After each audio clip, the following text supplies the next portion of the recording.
क्योंकि भाई कुरान में मुझे कई सारे पॉइंट भी लगे कि हाँ भैया ये चीज गड़बड़ है, तो मैंने इसीलिए कुरान की बात को दरकिनार कर दिया कि भैया इसकी बात सच नहीं हो सकती।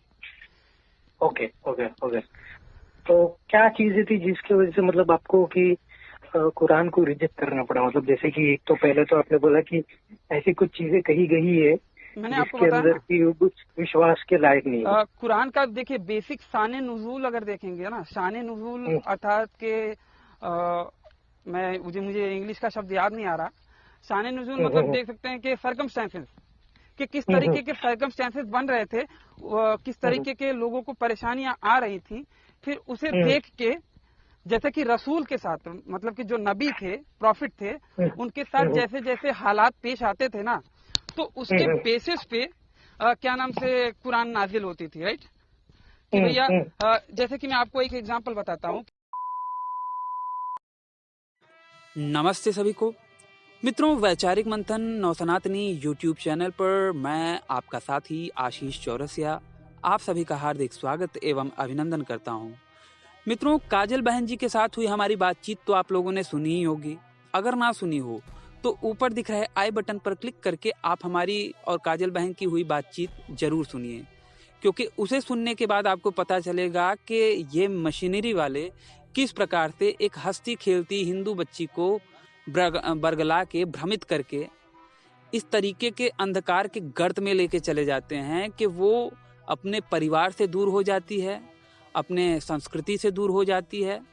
काजल बहन जी वही हिंदू लड़की हैं जिन्होंने काफ़ी समय पहले, लगभग 11-12 साल पहले, हिंदू धर्म को छोड़कर क्रिश्चियनिटी को अपना लिया था।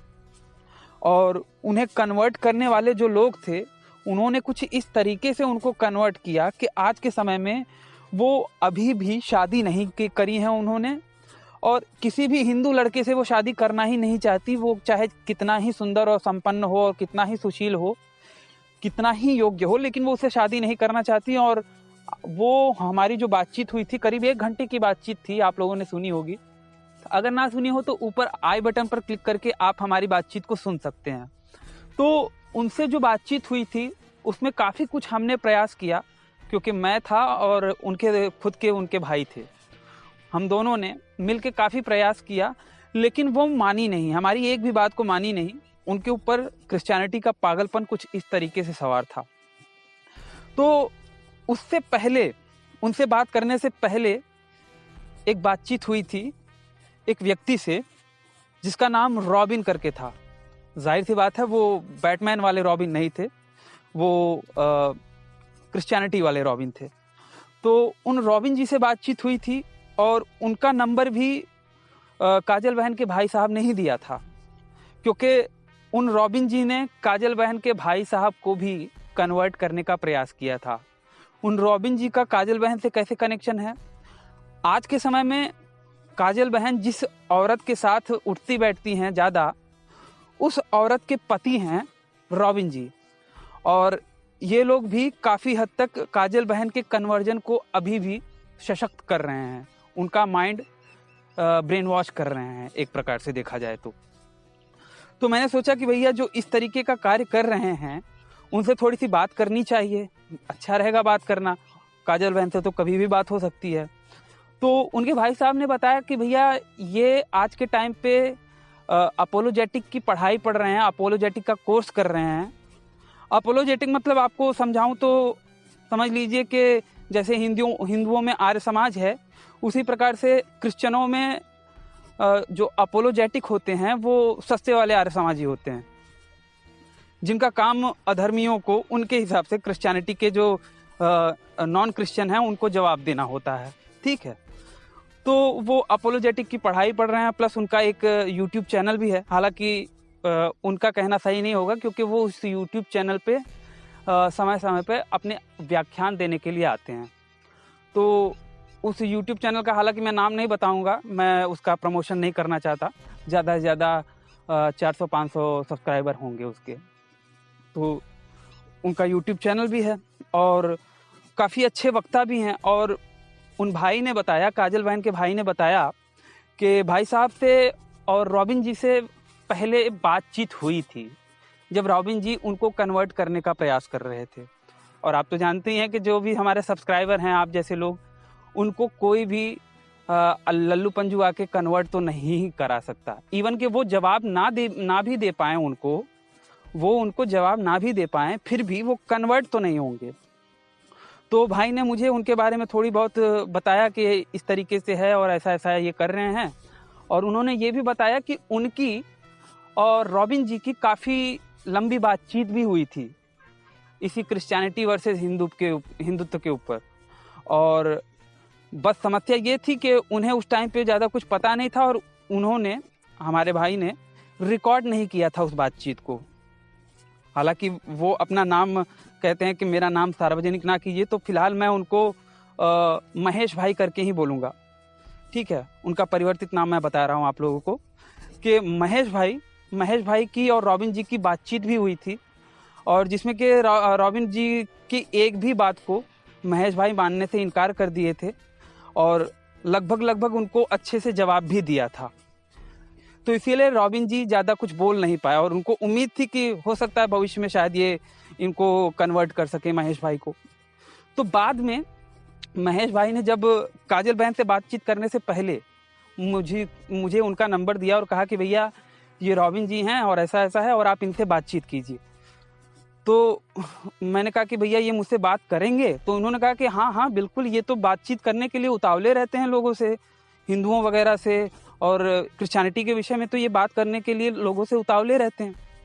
तो मैंने कहा कि हो सकता है भाई कि ये सामान्य हिंदुओं से बातचीत करने के लिए उतावले रहते हों, लेकिन अगर इनको मेरे बारे में पता चलेगा तो शायद ये बात ना करें, क्योंकि अगर ये अपोलोजेटिक की पढ़ाई पढ़ रहे हैं और अच्छे खासे अगर इनके पास दिमाग है, तो ये मेरे जैसे व्यक्ति से अगर इनको आकलन लग गया कि भैया ये कैसा व्यक्ति है, मैं कैसा व्यक्ति हूँ, तो ये शायद मुझसे बात ना करें।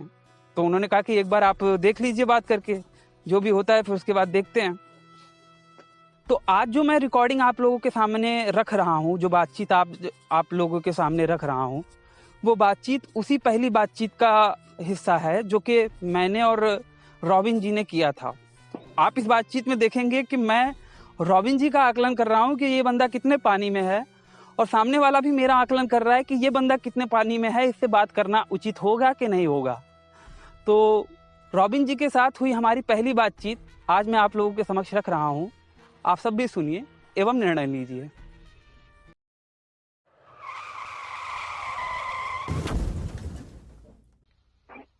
हेलो। हेलो। यस। रॉबिन जी बोल रहे हैं? कौन बोल रहा?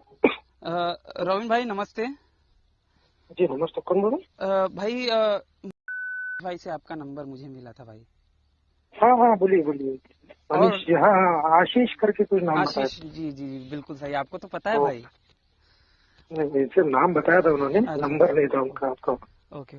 जी जी जी, और आशीष रॉबिन जी भाई बोलिए। बताइए क्या हाल चाल है, कैसी है हम तबीयत तो आप? ठीक है सर जी, आप तो ठीक है, आप बताइए आप कैसे हैं? बस सब प्रभु का आशीष है, जो परम पिता है उसका जी। आशीष है भाई। अच्छा। और अच्छा ये जानना चाहता था भाई कि भाई से आप कब से जुड़े हुए हैं? मनीष वैसे इतना पता नहीं, मेरे को भी याद नहीं है कब से जुड़ा हूँ।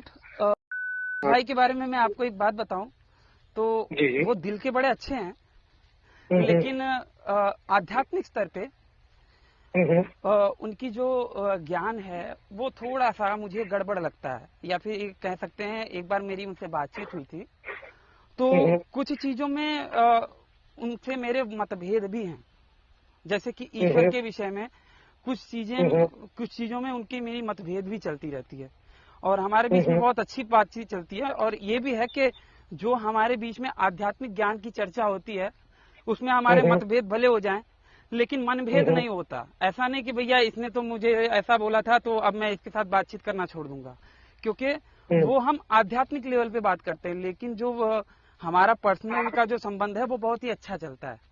तो मैं सोचता हूँ भाई कि अगर हम चर्चा कर रहे हैं सत्य को जानने के लिए, क्योंकि हमारे जीवन का पर्पस ही यही है, हम यहाँ पे आए हैं, ईश्वर ने हमें भेजा है तो कुछ ना कुछ पर्पस उसका होगा, और अगर हमें वो पर्पस पता चल जाए तो हमारा जीवन धन्य हो जाएगा, है ना भाई? बराबर बराबर। तो उनके साथ मेरी कुछ बातचीत हुई थी जिसमें कि वो कुछ और कह रहे थे और मैं कुछ और कह रहा था, जैसे कि ईश्वर के विषय को लेके कि वो कह रहे थे कि नहीं भैया ईश्वर जो है वो निराकार भी होता है और साकार भी, मतलब आकार भी लेता है, ठीक है। अच्छा। और मुझे वो थोड़ा सा गड़बड़ लगा कि मैंने कहा कि भैया जो सारी सृष्टि का क्रिएटर है वो क्या नाम से, जब उसने सारी दुनिया को बना दिया तो उसे एक शरीर लेने की आवश्यकता क्यों पड़ेगी। तो उस तरीके से मैंने कई सारी चीजें बात करी थी जिसमें कि उनका और मेरा मतभेद था। लेकिन मनीष भाई का ये खूब खासियत है कि वो बहुत ही अच्छे व्यक्ति हैं। और यकीन मानिए भाई, एक वक्त मेरे परिवार में कुछ प्रॉब्लम आ गई थी जिसको कि जब मुझे किसी की सहायता की जरूरत थी, किसी के एडवाइस की जरूरत थी, तो मनीष भाई ने मुझे बहुत ही अच्छा एडवाइस दिया था उस वक्त में। तो मैं उनको बहुत मानता हूँ भाई। तो उन्होंने मुझे कहा था कि भाई अगर आप चर्चा करना चाहते हैं, जैसे कि आप अच्छे जानकार हैं, हालांकि मैं अपने आप को नहीं मानता कि मैं बहुत ज्यादा जानकार हूँ, क्योंकि मैं सोचता हूँ कि भाई हमें अभी भी सीख रहा हूँ, और जब तक आप सीखते रहेंगे तब तक आपके जानने की जो चांसेस हैं, जानकारी लेने की जो चांस है वो रहता है। तो मैंने सोचा कि भाई चलो ठीक है, अगर उन्होंने ही नंबर दिया था तो मैंने कहा कि ठीक है, अगर रॉबिन भाई से बातचीत हो जाती है तो हम सत्य को जानने के अगर और करीब आ जाएं तो क्या समस्या है। बिल्कुल कोई समस्या नहीं, अच्छा ही है ना उल्टा। तो मैं हर आपको इंसान दुनिया में बना ही उसके लिए कि जिसने उसको बनाया उसको जाने। बिल्कुल, एब्सोल्युटली, है ना। ऐसा नहीं है कि वो सब अनजान बन के अपनी लाइफ में बेफिक्र बेइशारे के द्वारा बिना डायरेक्शन के डायरेक्शन लेते हो ना। क्योंकि बात यह है भाई कि ईश्वर है, ठीक है, इस पे हर कोई नहीं, मैं ये कह रहा था कि ईश्वर है, इस पे हर कोई निर्विवाद रूप से, मैं थोड़ा सा शुद्ध हिंदी में बोलता हूँ भाई, आपको प्रॉब्लम तो नहीं होगी। नहीं, मुझे कोई इशू नहीं है, बट समझूंगा नहीं तो मैं सब पूछ लूंगा, ऐसा कोई दिक्कत नहीं है। बिल्कुल बिल्कुल बिल्कुल, बहुत अच्छा। तो जैसे कि निर्विवाद रूप से मतलब इसमें कोई किसी को कोई डाउट नहीं रहता, दुनिया का हर एक व्यक्ति हो, एथियस्ट को छोड़ के, वो क्या नाम से ईश्वर को मानते हैं, लेकिन वो ईश्वर के स्वरूप को लेके गड़बड़ होते हैं कि वो ईश्वर का स्वरूप क्या है, राइट। कोई कहेगा कि नहीं भैया ईश्वर ऐसा नहीं, ऐसे हैं, उसके चक्र गदा है और ऐसे है वैसे है। और कोई कहता है कि नहीं भैया ईश्वर तो क्या नाम से हमारे अल्लाह हैं।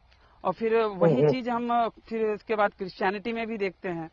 तो क्रिश्चियनिटी में भी थोड़ा सा कंफ्यूजन समझ में आता है। तो मैंने सोचा कि भाई चलो, अगर कोई उस विषय का, उस फील्ड का अगर जानकार है तो उससे थोड़ी सी जानकारी ली जाए। तो अगर, और मैं आपको बता दूं भाई कि मैंने इन सभी के विषय में थोड़ा बहुत स्टडी किया है, बहुत ज्यादा नहीं, थोड़ा बहुत स्टडी किया है। तो मैं सोचता हूं कि भाई जो सत्य है उसको जानने के लिए हमेशा तत्पर रहना चाहिए, अगर गलत लगता है तो उसे छोड़ देना चाहिए। तो इस बात के साथ हम शुरू करेंगे भाई। आप अगर जो आप बताना चाहें आप थोड़ा सा वो बात करिए, फिर हम चर्चा की शुरुआत करते हैं। जी। और अभी तो सुनने में आ रहा है कि फिर से लॉकडाउन हो रहा है, तो वही सब है। बाकी ठीक है, परमेश्वर की दया से, चाहे जो परमेश्वर हो उसकी दया से चल रहा है काम अच्छे से। वो तो है। और उसी की दया थी कि आप जैसे भाई से मुलाकात हुई। चलो अच्छा है, बढ़िया बढ़िया, सही है। तो जैसे आपका मतलब सवाल किससे शुरू किससे होता आपका मतलब? मेरा सवाल इस तरीके से है कि हम ईश्वर के स्वरूप को किस तरीके से जाने, या फिर उसका एक्चुअल स्वरूप क्या है। क्योंकि जैसे कि मैंने आपको पहले ही बताया कि एक मुसलमान कहता है कि अल्लाह है, ठीक है, और वो अल्लाह के बारे में बताता है, लेकिन अल्लाह के बारे में कई सारे डाउट लगते हैं। जैसे कि अल्लाह है तो मोहम्मद की जरूरत क्यों? जब अल्लाह था तो मोहम्मद की जरूरत क्यों? क्योंकि भाई वो तो क्रिएटर है ना, जैसा कि उर्दू में बोला जाता है खालिद कायनात है, कि उसने सारे कायनात की खिलकत मतलब क्रिएशन किया है। तो उसको क्या जरूरत है कि अपनी एक स्पेसिफिकली एक कोई स्पेशल किताब एक बंदे के थ्रू भेज रहा है, और वो भी जैसी परिस्थितियां देख रहा है उसके हिसाब से वो भेज रहा है। मतलब कि परिस्थितियां कैसी होने वाली हैं उसको इसके बारे में पता नहीं है, जबकि वो कहता है कि भैया मैं भविष्य का भी जानकार हूँ। अगर भविष्य के जानकार थे तो परिस्थितियां देख के तुम क्यों कर रहे थे? तुमको पता होना चाहिए ना कि ये परिस्थितियां आने वाली हैं, मैं पहले ही दे दूं। बराबर। तो उस तरीके से कई सारी चीजें थोड़ी सी गड़बड़ लगती हैं। तो और अब यही बात मैं अगर हिंदुज्म में देखूं तो उसमें भी कुछ डाउटफुल चीजें लगती हैं, ठीक है। हिंदुइज्म वे ऑफ लाइफ कह सकते हैं उसको, बहुत अच्छा वो है, लेकिन इसमें जो कालांतर में जो गड़बड़ियां आई हैं, खास करके ये अवतारवाद या फिर वो, उसको मैं थोड़ा सा, वो मुझे सही नहीं लगता। तो उस तरीके से मैंने सोचा कि भाई कोई अगर हमसे, मतलब किसी भाई से अगर चर्चा हो और वो अगर हमको सत्य को बता सके तो अच्छा है, क्योंकि थोड़ा बहुत बाइबल भी मैंने पढ़ा है। तो मैंने सोचा कि भाई अगर बात कर सके, और उनको ये मनीष भाई को लगा कि भैया ये क्यूरियस हैं और ये जानना चाहते हैं, तो आपका नंबर दिया था मुझे। ओके। और जब बाइबल, आप जैसे आप बता रहे कुरान से क्या कहते हैं अपना, आपने जब सोचा कुरान के बारे में कि अल्लाह ने है तो फिर मोहम्मद को क्यों भेजा, है ना? मोहम्मद के द्वारा ही किताब लेकर आया, फिर उसके अंदर बहुत सारी चीजों के बारे में बातें की। तो जैसे आपको उसके ऊपर सवाल था, तो ऐसे क्रिश्चियनिटी में आपका क्या सवाल है क्रिश्चियनिटी के ऊपर?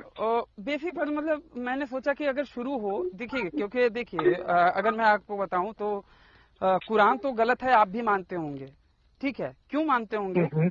क्योंकि कुरान में ये बोला गया है कि जो ईसा अलैहिस्सलाम, मतलब के जीसस क्राइस्ट, ठीक है, उनको ईश्वर मानता है या फिर उनको खुदा मानता है, तो वो नरक की आग में जलेगा, क्योंकि वो शिर्क कर रहा है, राइट?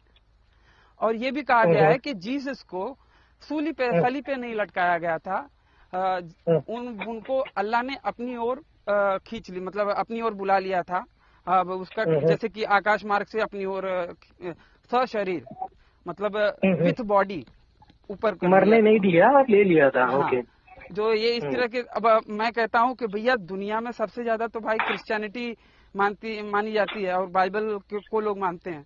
बाइबल में तो ये बातें नहीं लिखी हैं, जबकि कुरान इस बात की बात कर रहा है। तो मुझे लगा कि भैया उस हिसाब से देखा जाए तो दोनों किताबों की अगर कंपैरिजन किया जाए तो सबसे ज्यादा जो मान रहे हैं वो भी ठीक ही होगा। तो मुझे, और चूंकि भाई कुरान में मुझे कई सारे पॉइंट भी लगे कि हाँ भैया ये चीज गड़बड़ है, तो मैंने इसीलिए कुरान की बात को दरकिनार कर दिया कि भैया इसकी बात सच नहीं हो सकती। Okay okay okay.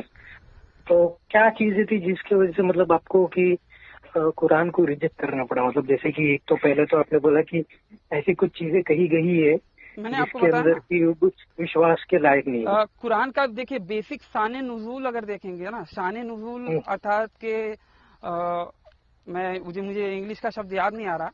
शान नुज़ूल मतलब देख सकते हैं कि सर्कमस्टेंसेस, कि किस तरीके के सर्कमस्टेंसेस बन रहे थे, किस तरीके के लोगों को परेशानियां आ रही थी, फिर उसे देख के, जैसे कि रसूल के साथ, मतलब कि जो नबी थे, प्रॉफिट थे, उनके साथ जैसे जैसे हालात पेश आते थे ना, तो उसके बेसिस पे क्या नाम से कुरान नाजिल होती थी, राइट?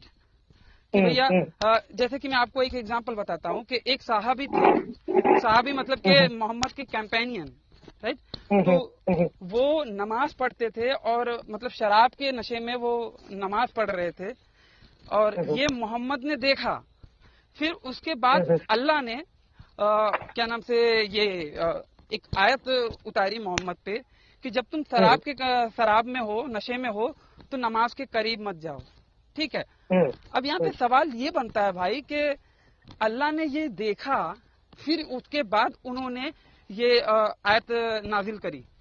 मैं कहता हूँ कि अगर वो त्रिकालदर्शी हैं, दैट मीन्स के वो पास्ट, प्रेजेंट और फ्यूचर जानते हैं, तो वो फ्यूचर में ये नहीं जानते थे कि भैया उनको ये आयत उतारनी पड़ेगी। अगर वो पहले ही कर देते तो कितने लोग शराब पी के ये नमाज पढ़ने से बच जाते हैं।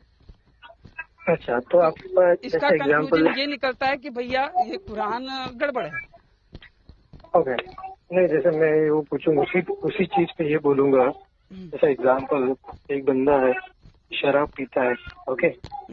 शराब पी के, जैसे कि आपने कहा कि अल्लाह ने कहा कि तुम शराब जब पियो तो मत जाओ, तो आपका सवाल ये है कि अल्लाह को जब पता था शराब पीने से ये नुकसान हो सकता है, तो फिर भी उसने लिखा क्यों?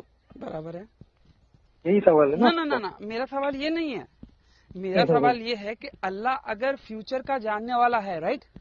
वो अगर फ्यूचर को जानता है तो उसे ये चीज देख के फिर उसके बाद, जैसे कि मैं आपको एग्जांपल देता हूँ कि आपको पता है कि आपका बेटा आगे चल के क्या नाम से शराब पिएगा, ठीक है, जैसे कि 12 साल का हो जाएगा और फलाने दिन फलाने समय वो शराब पिएगा और आपको उसे मना करना पड़ेगा, तब जाके वो छोड़ेगा, राइट। तो अगर आप त्रिकालदर्शी हो तो आप उसे पहले से ही कह दोगे ना, कम से कम वो शराब पीने के पाप से तो बचे जाएगा, अगर आप सच में उसका भला चाहते हो तो। और क्योंकि आप इस बात का मतलब क्या कहते हैं, दावा भी करते हो कि भैया मैं भविष्य का जानकार हूँ और ऐसे है वैसा है, यकीन माने कुरान में अल्लाह, अगर आप सूरा बकरा पढ़ेंगे शुरुआत से ही, तो उसमें वो इतनी बड़ी बड़ी डींगे हांकता है ना कि मैं ऐसा हूँ, मैं वैसा हूँ, मैं ये हूँ। और उसमें हसन हुसैन को, ठीक है, हसन हुसैन को इतना मतलब मजलूम और लाचार बताया जाता है कि भैया हसन हुसैन जंगे करबला में उनका छलनी कर दिया था लोगों ने, और ये कर दिया था, वो कर दिया, राइट। अब मैं कहता हूँ कि अगर मजलूम, अगर कहानी के ही बेसिस पे हम देखें तो उनसे कहीं ज्यादा मजलूम तो क्या नाम से जीसस थे, जीसस क्राइस्ट। क्योंकि जो मजलूम होता है ना, जो लाचार होता है, जो दुखियारा होता है, वो कभी तलवार नहीं उठाता भाई। जबकि हसन हुसैन तो बाकायदा जंग में मारे गए थे ना, बराबर। यीशु कौन था वहां पे जंग कर रहा था ये रोमन्स के साथ, लेकिन रोमन्स ने उसे मारा, तो उसे मजलूम कहेंगे कि ये हसन हुसैन को कहेंगे? तो ये सारी जो कमजोर है उसको कहेंगे। हाँ, तो उसी हिसाब से ना, तो मुझे वो चीजें थोड़ी सी गड़बड़ लगी। अब जैसा कि उसमें ये भी कहा जाता है कि भैया शान नुज़ूल, मतलब कि जैसे सरकमस्टेंसेस हो रहे थे उसके हिसाब से, उसके बेसिस पे क्या नाम से अल्लाह ताला ने कुरान नाजिल करी, लेकिन बाइबल में ये बात नहीं है, ठीक है।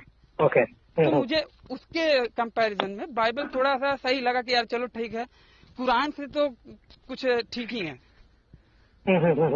तो उस हिसाब से था भाई। तो मैं अभी भी क्यूरियस हूँ, क्योंकि कुछ थोड़ा सा डाउट रहते हैं, क्योंकि डाउट ना हो और बिना डाउट के अगर आप मान लो तो हो सकता है कि कुछ चीजें गड़बड़ भी हो, लेकिन चूंकि परमात्मा ने हमें बुद्धि दी है, राइट, हमें ये ब्रेन दिया है, तो उसका कुछ यूज करने के लिए दिया है। तो हम अगर चीजों को सोचेंगे समझेंगे नहीं, यहाँ तक कि आई थिंक मत्ती में ही बोला है जीसस ने कि तुम्हें मेरी किताबों में सोच, मतलब जो कोई भी अगर प्रश्न करता है तो उसे जवाब दो पवित्र शास्त्र से। तो मुझे लगता है कि पवित्र शास्त्र जो भी है हमारा क्या नाम से बाइबल है और ईश्वरीय है, क्योंकि वो ईश्वर की प्रेरणा से लिखा गया है, ईश्वर ने उसे आके नहीं लिखा, राइट, सिवाय 10 कमांडमेंट्स के। तो मुझे लगता है कि भैया हमको उसके बारे में भी थोड़ी सी जानकारी लेनी चाहिए, क्योंकि बिना जानकारी लिए ही हम उसे अगर हटा दें केवल इसलिए कि मैं मेरा जन्म वो हिंदुज्म में हुआ, ठीक है, हिंदू धर्म में हुआ, तो इसलिए मैं केवल उसको रिजेक्ट कर दूं, तो ये भी अच्छा नहीं है, बराबर। तो उस तरीके से, क्योंकि देखिए आज के टाइम पे कुछ सो कॉल्ड संगठन है, ठीक है, हर एक संगठन नहीं लेकिन कुछ एक हैं जो कि पूरी तरह से उसका विरोध करते हैं, ठीक है, उसके अगेंस्ट रहते हैं, क्रिश्चियनिटी के या फिर जो भी है। तो मैं कहता हूँ कि इस तरीके से होना ये गड़बड़ बात है, आपने समझा नहीं उसको और आप बिना समझे उसको वो कर रहे हो, तो ये तो गड़बड़ है ना। तो वो तो मेजॉरिटी तो फिर हिंदू लोग ही है ज्यादातर, तो ऐसे तो मेजोरिटी की बात जहाँ तक रही भाई, मेजोरिटी जो भी हो मैं उसकी बात नहीं करता, लेकिन मैं ये कह रहा हूँ कि आप सही समझ गए आप क्या बोल रहे हो, मतलब मेजोरिटी में आपको मैटर नहीं कर रहा, बट आपको ये लग रहा है कि जो गलत है वो गलत है, भले वो कोई भी कर रहा हो। बिल्कुल सही है, क्योंकि देखिए मेजोरिटी की ही अगर बात करी जाए तो मैं अब आपको थोड़ा सा ये उसी से इशू से रिलेटेड बात बता रहा हूँ कि मेजोरिटी में तो यीशु का विरोध करने वाले शुरुआत में, ठीक है, प्रारंभ में यीशु का विरोध करने वाले बहुत थे, यीशु का सपोर्ट करने वाले बस 12 चेले और कुछ लोग थे, ठीक है, मार्क, मत्ती, जॉन ये सब थे। मैं कहता हूँ फिर भी यीशु ने क्या नाम से यीशु सही था ना, वो गलत तो था नहीं, बराबर। तो उस हिसाब से देखा जाए मेजोरिटी मैटर नहीं करता कि मेजोरिटी कितनी है। आपसे सबसे ज्यादा लोग क्या नाम से बकरा काटने में आस्था रखते हैं, तो ये तो आप भी उस चीज को मानते हो ना कि गलत है, बराबर। हाँ, तो फिर मेजोरिटी मानने से क्या हो सकता है, क्या वो सही हो जाएगी? वही इसीलिए बोल रहा, बिकॉज बहुत सारे जो मेजोरिटी है लोग उसी के साथ जाना पसंद करते हैं, कंपेयर टू भाई तुम क्या विश्वास कर रहे हो उससे नहीं मतलब रखते हो। तो बट जैसे आपने कहा, अगर परमेश्वर ने हमको जिसने बनाया, उसने अगर हमको एक बुद्धि दी है ऊपर और सोचने पे मजबूर करता है, सही गलत सोचने पे मजबूर कर रहा है, तो उसमें तो कोई गलती नहीं है ना, वो तो अच्छा ही है उल्टा। हाँ, मैं बस कुछ चीज देखिए, कुछ चीजों ऊपर जो हमको समझ लोग के। भ्रमित करते हैं वो दिक्कत बातें होती हैं। हाँ हाँ, सही देखो, भ्रमित तो लोग करेंगे ही, है ना। सही है। होना नहीं होना वो मेरे हाथ में है कि नहीं। क्या है, एक बार मैं, जैसे आप बोल रहे हो, आप जैसे पढ़े लिखे हैं, ठीक है, जी, आप पढ़े लिखे हैं तो आपको पता है कि सही चीजों पे सही बातें कहाँ करनी है। सही है। रैंडमली जाके तो किधर जाके बात नहीं करेंगे ना, सही है। है ना। अब तो चूंकि जैसे मुझे आपको भी भाई से पता चला कि भैया ये जो रॉबिन भाई हैं वो अच्छे खासे जानकार हैं और हर एक चीज का शांति से और अच्छे से जवाब देते हैं। ऐसा नहीं कि ये कुछ लोगों की तरह उखड़ जाएं, या फिर जैसे कि मेरी हाल ही में एक मौलाना जी से बात हुई थी, ठीक है, वो तो भैया लास्ट में आते आते गाली देने लगा, बोलता है कि तू हमारे अल्लाह के ऊपर उंगली उठा रहा है, ऐसा कर रहा है, तुझे ये मिलेगा, तू शैतान की औलाद है, ये वो फलाना ढिमकाना। हाँ, मैंने कहा हाँ, मैं शैतान का साला हूँ। तो उस तरीके से होता है। लेकिन मुझे आपसे जितना भी मैंने बात किया है, कहते हैं ना कि एक्सपीरियंस भी कुछ बताता है, तो मेरे एक्सपीरियंस से ये पता चल रहा है कि भाई आप अच्छे आदमी हो। Okay, thank you. आपकी तबीयत नहीं सही है क्या रॉबिन भाई? मैं एक हफ्ते से फिलहाल बीमार चल रहा हूँ, इसलिए। अच्छा अच्छा। तो थोड़े दिनों से मैं शुक्रवार नहीं, सोमवार से मैं बीमार चल रहा हूँ। तो बहुत ज्यादा थोड़ी फीवर है और क्या बोलते हैं, गले में भी करार शुरू हो गया। तो पिछले 3 दिन से तो मैं ले रहा हूँ टैबलेट। इसके लिए मैं बहुत ज्यादा किसी का फोन उठा नहीं रहा हूँ। अच्छा अच्छा। नहीं, शायद पता नहीं, मैंने शायद आपका मिस कर दिया लगता है। तो इसके लिए कभी बात करेंगे फिर से आगे इसके रिगार्डिंग। अगर आप बुरा ना मानो तो बात करेंगे फिर से, चलेगा ना, कोई इश्यू तो नहीं। तो मतलब जैसे अभी बात नहीं कर पाएंगे, नेक्स्ट वीक में करेंगे। अभी तो थोड़ी देर के लिए कर सकता हूँ, बट मेरा गला एकदम पूरा बैठ ही गया है। फिर भी कोशिश करते हैं, हम बात करते हैं। अगले हफ्ते हो सकता है। देखिए, अगर आपको दिक्कत हो रॉबिन भाई, तो मैं ये नहीं चाहता कि मैं बात कर रहा हूँ तो आपको दिक्कत हो, ठीक है? नहीं, ऐसा कुछ नहीं है जी। तो इसके लिए तो हो सके तो हम, जैसे कि आप बोलते ना, आप ऐसे लग रहे हैं कि बहुत अपना, आप सच्चाई की खोज वाले पर्सन है, ऐसे नहीं कि रैंडमली किसी पे विश्वास करने वाले। थैंक यू भाई। तो एक अच्छी बात इस दुनिया में यही है अभी तक, हाँ, कि मैं जिनसे मुलाकात किया हूँ, जी भाई, जो बोलते ना, जैसे सवाल आपके हैं कि भाई ऐसा है तो इस चीज के लिए तो ऐसा होना नहीं चाहिए था, तो ऐसा क्यों है। एब्सोल्युटली। तो ऐसे मेरे ही सवाल बहुत बार रहे हैं मेरे लाइफ में भी, क्योंकि मैं भी अभी 35 साल का उम्र हूँ। तो मेरे जिस जवानी से निकली है, तो जवानी में मैं भी बहुत सारी चीजों को देखा हूँ, सही है, किया हूँ, संभला हूँ, और गलत भी किया हूँ, ऐसा नहीं कि सिर्फ अच्छा ही किया हूँ। जब गलत करते तभी तो पता चलता है कि गलत कितनी तकलीफ दायक हो सकती है, बराबर। और उसका परिणाम क्या निकल सकता है। होता है ना भाई कि जब तक आपको पाप के भी बारे में पता ना चले, तब तक आप पुण्य को समझ नहीं सकते। जैसे कि आपको हमेशा क्या नाम से मीठा ही खिलाया जाए, ठीक है, तो आपको मीठे का महत्व तब तक नहीं पता चलेगा, मीठे की इम्पोर्टेंस तब तक नहीं पता चलेगी जब तक कि आपको मिर्ची ना खिलाई जाए। बराबर। जब आप मिर्ची खा लेंगे और आपको तीखा लगेगा, और आप पानी भी पी लेंगे फिर भी आपको तीखा लगेगा, वो जलन नहीं जाएगी, तब आपको पता चलेगा कि यार मीठा मैं डेली खाता था, मीठा अगर एक बार फिर से मिल जाए तो मजा आ जाए। तब उसी तरीके से जब तक हम पाप को नहीं जानेंगे ना, हमको पुण्य के बारे में पता ही नहीं चलेगा। राइट।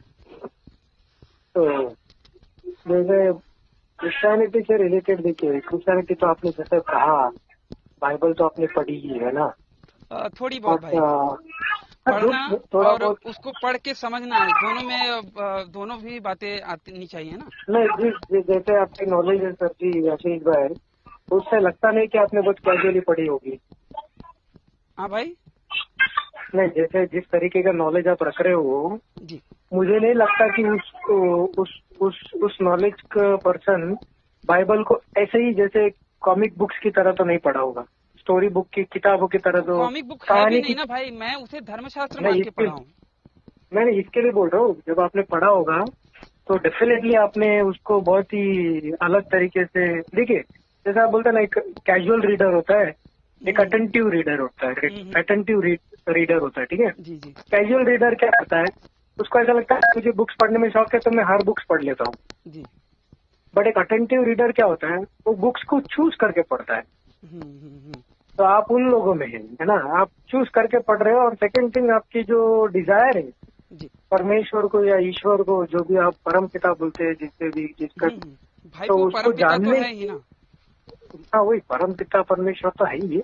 जी तो जैसे भी जानने की कोशिश करते हैं, जी। तो बहुत इंटरेस्टिंग है कहा, जब पहुंचते हैं तो, जब यीशु मसीह तक पहुंचते हैं तो जैसे एक सोचिए, मैं आपको एक उदाहरण देता हूँ। जी अभी आप परमेश्वर है, ठीक है। अभी आप समझो, अपने आप को मान लो ईश्वर है, जी जी। ठीक है। जी। आपके पास सारी सारी ताकत है, सब कुछ है आपके पास, ठीक है। जी। और आपने चीटी बनाई, चीटी, ठीक है, ठीक है। चीटी। हम्म। और चीटी, समझो चीटी चीटियों की एक झुंड है जो जा रही है, ठीक ठीक है। है, एक लाइन से जा रही है। और अभी आगे उनको पता है कि खाई है, ठीक है, खाई, या आप कह सकते हैं कि उनको नुकसान होने वाला है 100%। जी। आगे उनको नुकसान होने वाला ही है, ठीक है। ठीक है। हाँ, तो अभी आप समझो, उस नुकसान से उनको बचाने के लिए क्या करोगे? उनको नुकसान से बचाने के लिए मैं उनको इस बारे में अवेयर करूंगा किस बारे में, कैसे अवेयर कि भैया करोगे? खाई है।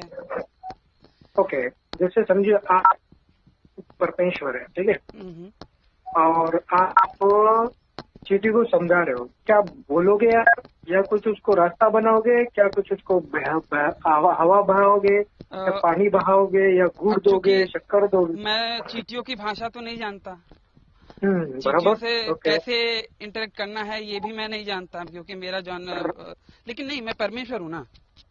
बराबर। हाँ, मैं परमेश्वर हूँ। तो मैं करूँगा क्या कि एक बहुत बड़ा बांध बना दूंगा कि मैं खाई में जाने ही ना दूँ, क्योंकि मेरे लिए तो कोई मुश्किल चीज होगी नहीं। या फिर और भी कई सारे रास्ते हो सकते हैं उसके, कि उनको समझाने का। ओके, तो जैसे आप समझो, वो फिर भी जिद्दी है, वो आपके बांध को भी चढ़ के निकल रहे हैं, तो क्या करेंगे? बांध को अगर चढ़ के निकल रहे हैं, अब चूंकि मैं परमेश्वर हूँ, मेरे लिए तो कोई चीज अनपॉसिबल तो नामुमकिन है तो है ही नहीं। नहीं। हाँ, हाँ, नामुमकिन तो है ही नहीं। तो मैं तो फिर भी आप कोशिश कर रहे हो, बट फिर भी वो मानने को तैयार नहीं है, वो फिर भी जा ही रहे, वो नुकसान की तरफ बढ़ ही रहे। तो मैं उन्हें समझाऊंगा भाई, कैसे? ज्ञान दूंगा उनको। क्या ज्ञान कैसे दोगे? वो तो आपके समझ ही नहीं रहे ना भाषा। नहीं, मैंने बाद में फिर इसको करेक्ट किया ना कि भैया मैं अगर ईश्वर हूँ तो मुझे तो जानकारी होगी ना, तो मैं उनको ज्ञान दे दूंगा। बराबर, आप वही मैं बोल रहा हूँ। समझो चींटी जो है कोशिश कर रही है आपके समझने, बट वो समझ नहीं पा रही है। आप परमेश्वर हो, और चींटियों के लिए अपनी इच्छा से वो जाएंगे। वो भले आपको नहीं सुन रही है, फिर भी जा रहे हैं, बट फिर भी जा रहे। आप बोल रहे हो कि अगर मैं परमेश्वर हूँ तो चींटी क्या सोच रही है उस टाइम पे, मैं तो वो भी जानता हूँ, राइट? बराबर, बट जान के आप उसके समझ बदल नहीं पा रहे ना। समझिए, तो अगर मैं परमेश्वर हूँ, मुझे भूत भविष्य और वर्तमान इसका पता भी है, ठीक है, तो मैं ये जानता हूँ कि चींटी क्या समझ रही है, क्या सोच रही है, और तब मैं ये भी अच्छे तरीके से जानता हूँ कि वो किस तरीके से समझेगी। बराबर, बट क्योंकि आप मेरे लिए समझो, कोई चीज नामुमकिन तो होगी नहीं। बराबर, आपके लिए नामुमकिन है, राइट। पर मैं यही बोल रहा हूँ, आपने चींटी को उसकी मर्जी करने के लिए छोड़ दिया है, पर वो अभी आपकी सुनना नहीं चाहती है। जैसे कि आप मतलब ये कहना चाहते हैं कि मैं एक फरिश्ता चींटी के पास भेजूं, मतलब एक अपना बंदा चींटी बना के उसके पास भेजूं और उसको नॉलेज बताऊं, ताकि वो उनको अवेयर कर सके और उनको पाप में या फिर वो खड्डे में जाने से रोक सके। बिल्कुल, मैं यही समझने की कोशिश कर रहा हूँ। जी जी जी, नहीं, मैं समझ गया। तो यही एक स्टोरी है बाइबल की, और कुछ नहीं स्टोरी। ठीक है, खत्म स्टोरी, अच्छी बात है। और ये भी खत्म, इससे हमें ये भी पता चलता है कि ईश्वर दयालु है और वो क्या नाम से बचाना चाहता है। बिल्कुल सर जी, आशीष भाई यही एक स्टोरी है, जैसे मैं आपको बताया, आपने आपके दिल की सबसे प्यारी चीज बनाई इस धरती पर, जी इंसान को, जी जी ठीक है, और आपने उसको सब चीजों से ऊपर दर्जा दिया, ठीक है ठीक है। उसके बाद आपने उसको एक और चीज दिया, उसकी इच्छा करने की मर्जी भी दे दी, जी जी ठीक है। जी बट क्या हुआ, वो आपके खिलाफ हो गया। अभी आप जानते हो मेरा फ्यूचर क्या है, मैं कब मरूंगा, कब मैं बट फिर भी मैं आपकी नहीं सुन रहा हूँ। नहीं, एक तरह से देखा जाए तो भाई मैं भले नहीं जानता, लेकिन फिर भी एक तरह से मैं कह रहा हूँ कि मैं अगर ना भी जानता रहा हूँ, फिर भी मैं उस ईश्वर को तो मान रहा हूँ ना, मैं उसका विरोधी तो नहीं हूँ। सर आप मान रहे हो, बट इस दुनिया में ऐसे कितने लोग हैं आपके जैसे? बहुत से होंगे जहाँ तक मुझे लगता है। हाँ, हर कोई नहीं होगा, 100% नहीं कह सकता, हाँ हाँ लेकिन जी। प्रोबेबिलिटी है कि भैया हैं भी, मेरे जैसे भी कई लोग हैं, आप जैसे। अब मेरी सोच आपसे मिली काफी हद तक, तो मैं आपसे मिला ना, तो मतलब हमारी सोच काफी ना कहीं एक जगह पे टैली हो रही है। तो बराबर, उस तरीके से मुझे लगता है कि हमारी सोच के और भी लोग होंगे। बिल्कुल है सर जी, ऐसा नहीं कि आशीष भाई नहीं है, बिल्कुल है। एक पर मैं क्या हिंदुओं है, में एक बहुत बड़ा कहावत है, वो लोग कहते हैं कि भैया दुनिया में अच्छे लोग हैं तभी तो दुनिया टिकी हुई है, या फिर ये दुनिया चल रही है। तो मुझे लगता है कि देखिए, बाकी चीजें मुझे उनके जो पुराणास वगैरह हैं, थोड़ा मुझे डाउट रहता है। और उस विषय में भी मेरी भाई से बातचीत हुई थी, तो मुझे उसमें भी थोड़े से डाउट हो, या फिर मेरा उसमें भी थोड़ा सा वैसा वो नहीं है, तो मैं उनको नहीं करता। लेकिन जो कहावतें हैं या फिर जो चीजें हैं, मॉरल वैल्यू की बातें हैं, मैं उनको एक्सेप्ट करता हूँ। दैट मतलब कुल मिला के कि जहाँ पे जो चीज अच्छी लगती है उसे एक्सेप्ट करो, जो बुरी लगती है उसे छोड़ दो। और उसी तरह से मैंने कुरान को भी देखा कि भैया कुरान में जो चीजें अच्छी हैं उन्हें एक्सेप्ट करता हूँ, जो चीजें बुरी हैं उन्हें वो करता हूँ। लेकिन कुरान को डिसलाइक करने का मेरा रीजन ये है कि भैया उसमें अच्छी चीज बता के इतनी सारी गड़बड़ भी चीज बता रही है, और वो उस अच्छी चीज के ठीक अपोजिट बता रहा है, तो फिर उसे मानने से मतलब नहीं है। बराबर। तो उस तरीके से था। बाकी तो मैं ये कह रहा था कि जो कहावत है कि भैया अच्छे लोगों की वजह से ही दुनिया टिकी है, मैं उसको मानता हूँ कि भैया हाँ, कई लोग हैं जो कि अच्छे होंगे तो उनके कारण ही शायद दुनिया टिकी है। सही बोल रहे हैं आप, सही बोल रहे हैं। तो वैसी ही कहानी बोलते ना, बाइबल की कहानी भी आपको पता ही है, ऐसे कुछ है कि हम चींटियों के जैसे थे जी, बनाए तो बहुत प्यार से गए थे, जी जी बट प्रॉब्लम हमारी ये थी कि हम अपनी मर्जी से सब करना चाहते। जी जी भाई। बट गॉड ने ये प्लान किया कि मैं तुम्हारे लिए एक और चींटी को भेजूंगा, जो तुमको ये बताएगा कि ये डेंजर है, यहाँ नहीं जाना। सही है। चींटियों की भाषा चींटियां जल्दी समझती है। जी मैं इंसान होकर उसको चींटी को समझाने जाऊंगा ना, तो मैं शायद हो सकता है उसकी जिंदगी को और खराब कर दूं। ठीक है, ठीक है। तो यही यीशु मसीह की कहानी है। यीशु मसीह आए इस दुनिया में जी इस कहानी को लेके आने के लिए। क्या चींटियों को ये बताने आया पहले तो कि भाई तुम गलत जा रहे हो। जी जी। दूसरी चीज, आपकी तबीयत ये बताया, नहीं सही लग रही भाई मुझे।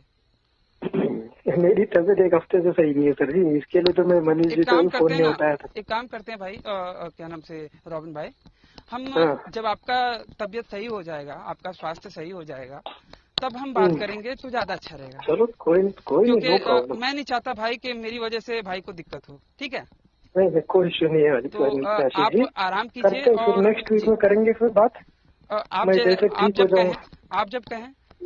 मैं आपका ये नंबर सेव कर लेता हूँ। आपका ये नंबर व्हाट्सएप मेरा पे है, मेरा है। तो मेरा है। मैं अपने व्हाट्सएप वाले नंबर से आपको मैसेज हाई करके भेजूंगा, तो चलेगा। आप कभी भी जब आपको खाली हो अच्छे से, तो हाँ, आप कह सकते हैं, हम क्या नाम से चर्चा कर सकते हैं, ठीक है? बिल्कुल बिल्कुल, करता हूँ फिर आपको फोन। मैं आपको हाई भेज दूँ मुझे, मैं आपसे करता हूँ बात, ठीक है ना? चलेगा ना? हाँ, चलिए। हाँ, सॉरी रॉबिन अभी। जी।